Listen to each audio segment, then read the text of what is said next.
साहेब, ज्या पद्धतीने दोन शिवसेनेची सध्या सुप्रीम कोर्टात जी टसल चाललेली आहे, काय वाटतंय एकनाथ शिंदेच्या शिवसेनेला अडचणीत आहे? तुम्ही ज्यात प्रवेश केलाय त्या अडचणीचं काही कारण नाही. लक्षात घेऊन चिन्ह नाव याच्यापेक्षा कर्म महत्त्वाचं असतं आणि मला शिंदे साहेबांवर विश्वास आहे का त्यांचं काम खरं तर बोलणारं आहे.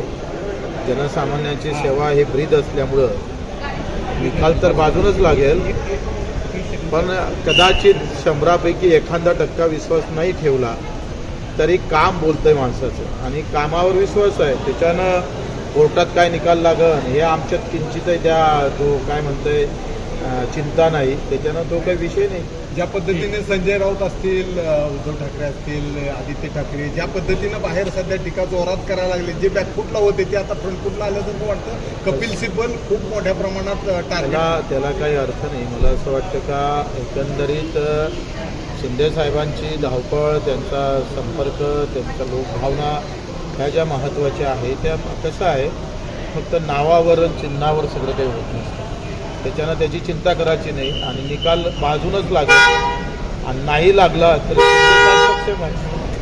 मोठ्या प्रमाणात जे आहे ते अत्याचाराच्या घटना जे आहेत ते घडत आहेत असं संजय राऊत म्हणत आहेत. म्हणजे सरकार कुठंतरी अपयशी आहे, खातं अपयशी आहे. मला वाटतं काही गोष्टी बाबतीत चिंतन मंथन होणं गरजेचं आहे.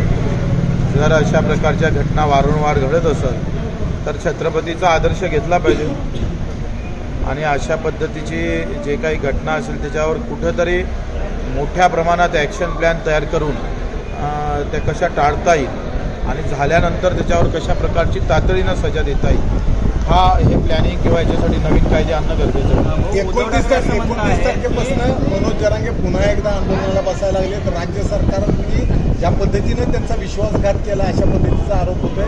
शिंदे साहेबांवरही त्यांनी आरोप केला आहे, फडणवीस साहेबांवरही आरोप केला आहे. चुकतंय राज्य सरकारच्या ह्याच्यामध्ये? आता प्रत्येकजण त्यांचा प्रश्न आहे. कोणासोबत घात होतं, विश्वासघात होतं, घातघात होतं, हे आता त्यांनी कशा पद्धतीनं समोर जावं त्यांचा प्रश्न आहे. आणि आम्ही पहिलेच ठरवलं का जातीपाती धर्माच्या या अशा राजकारणात आपण पडू नये.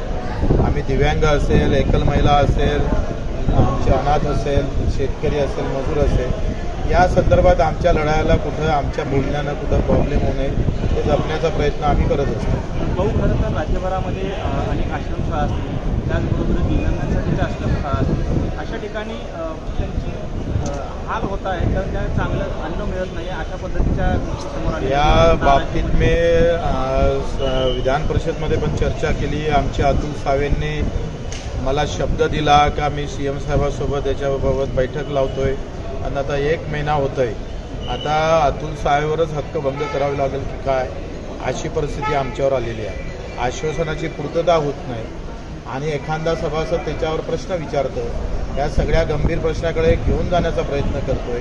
तर जातीपाती धर्माच्या भानगडीमध्ये अशा महत्त्वाच्या घटनेकडे दुर्लक्ष होता कामा नये. म्हणून तुमच्या माध्यमातून अतुल सावेंना पुन्हा विनंती आहे, जे दिव्यांगाचे मंत्री आहेत, अशा प्रकारच्या रोज घटना दिसत आहे. वसतिगृह बरोबर नाही, शाळा बरोबर नाही, त्यांचे मानधन बरोबर भेटत नाही. कित्येक दिव्यांगांना 6-6 महिने झाले त्यांना मानधन मिळत नाही.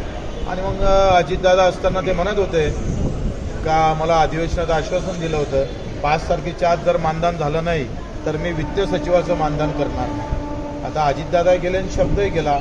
आता पुन्हा शब्द देणाऱ्या मंत्र्याचं आम्ही कॅमेरावरून बघतोय, कोणी भेटतं का. दादाची आठवण कमी भासते याच्यामध्ये सगळ्यात. या बाबतीत तसं बाणेदार माणूस होता. भाऊ, दुसरीकडे असं म्हणणं आहे, उद्धव ठाकरे आणि साहेब केसरकर साहेब जर का समजा धनुष्यबाण चिन्ह जे आहे ते एकतर आम्हाला द्या, नाहीतर ते गोठवा, कुठेतरी वडिलांचं चिन्ह किंवा वडिलांच्या पक्षाचं चिन्ह गोठवण्याची भाषा कितपत योग्य आहे उद्धव ठाकरे? असं ते खाजगी नाही आहे. लक्षात घ्या, कुठलंही संघटन एका माणसाच्या परिवारापुरतं सीमित राहत नाही. त्याच्या सगळ्यांच्या हातभार असतात, प्रत्येकाचं बलिदान असतं, त्याचा त्याग असतं, या सगळ्या गोष्टी लक्षात घ्याव्या. मला वाटते उद्धव साहेबांना ते कळत असेल, त्याच्यामुळं त्यांचं हे बोलणं मला तर संयुक्तिक वाटत.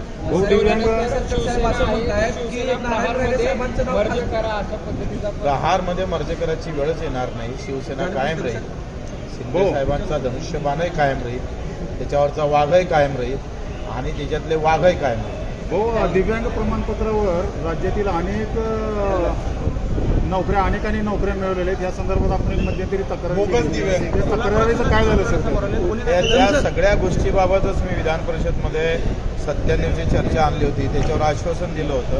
तर मंत्री महोदय गंभीर नाही, पुन्हा सत्तेत राहून आंदोलन करायची वेळ येऊ नये इतकंच म्हणणार. साहेब केसरकर साहेब असं म्हणतायत की नारायण राणे साहेबांचं नाव जे आहे ते खासदारकीसाठी सुचवल्यामुळे मला मंत्रिपद मिळालं. त्यांचा व्यक्तिगत प्रश्न आहे आणि त्यांच्या मनात काय, राणेसाहेबांच्या मनात काय, केसरकरांच्या मनात काय, ते मी काय जाणणार आहो. मी इतका राजकीय तज्ज्ञ पण नाही.